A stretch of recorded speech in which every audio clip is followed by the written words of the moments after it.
Año pasado nos introducí una conferencia que nos llama Voices of Tourism y nos repetimos aquí y está dedicada netamente a los jóvenes. Está de parte de nuestra oficina un reflejo de importancia que nos da a inspirar y motivar a los jóvenes. El título de la conferencia es Voices of Tourism, pues esta parte de joven que nos escucha su voz en el momento presente, pero esta es voz de futuro también. Y esta es un que tiene que unir su mes también y carga el pilar de nuestra economía con el turismo.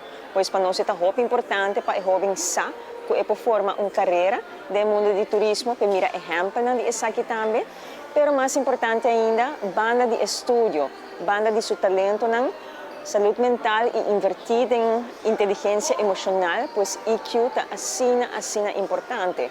Nos meter de los jóvenes para motivar y inspirar y para tener plataforma para poder expresar en mes. Y esa aquí está una manera que nos ha introducido para hacer eso aquí.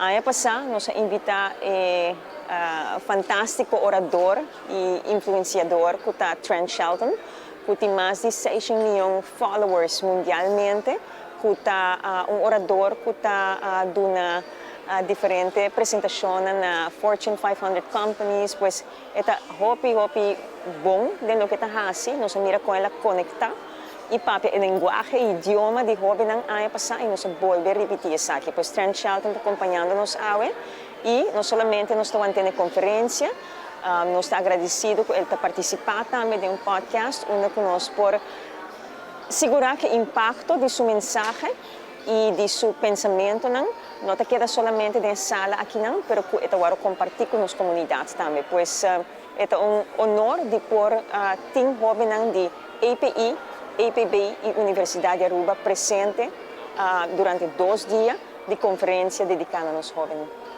Es muy importante para el joven comprender de cómo una oficina de turismo está invitada a una sesión de manera aquí. Ayer, por cierto, está el día número 1, hoy no está el día número 2.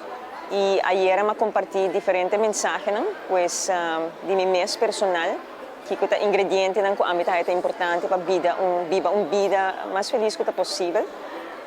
Y que realización que vida tiene su dificultad con él. Y también por motivar y diferentes tips que me dan. Por ejemplo, la importancia que me ponen, lo cual a mí no hace, ahora me tengo edad, traje mi plan de vida. Claro, eu tenho meta, pero eu escrevi eu trabalho na inglês, eu fiz um business plan para o mês, como que evolucionar em vida, onde eu quero mirar o mês. Aqui 5 anos, agora mais dirigido para o bairro também de lograr o meta. Pois diferentes coisas que o mês, eu tenho o honor de poder compartilhar com e o que me lo hace também.